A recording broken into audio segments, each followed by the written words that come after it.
السلام علیکم ناظرین، میں آج آپ کو سعادت حسن منٹو صاحب کی ایک تحریر سے اقتباس پڑھ کے سنانا چاہ رہا تھا کہ ایک بوڑھی عورت ہجرت کر کے پاکستان آئی تو وہ پاکستان کے متعلق کیا کہہ رہی تھی۔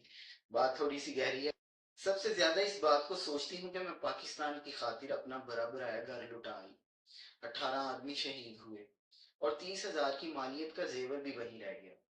اس بے بسی اور غربت کی حالت میں ہم یہاں آئے، لیکن پاکستان والوں نے میرے نام کوئی مکان الاٹ کیا اور نہ ہی کوئی دکان۔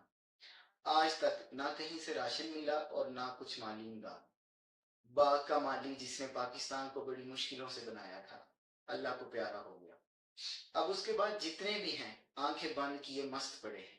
اس کی خبر یہاں ہمارے اللہ کو ہے یا ہمیں؟ اس لیے اب ہر دم اپنے اللہ سے یہی دعا کرتی ہوں کہ ایک دفعہ پھر سے سب کو مہاجر کر، تاکہ غیر مہاجر لوگوں کو پتہ چلے کہ مہاجر کس طرح کے ہوتے ہیں۔ اتنا کہہ کر اس نے حکے کی نئے منہ میں دبا لی۔ میں نے اس سے کہا، مائی پہلے تو لوگ ہندوستان سے مہاجر ہو کر پاکستان آ گئے، اب اگر یہاں سے مہاجر ہوگے تو کہاں جائیں گے؟ وہ حکے کی نئے کو غصے سے جھٹک کر بولی، جہنم میں جائیں گے، کوئی پرواہ نہیں، لیکن ان کو معلوم تو ہو جائے گا مہاجر کسے کہتے ہیں۔ سعادت حسن منٹو، 2 نومبر 1974۔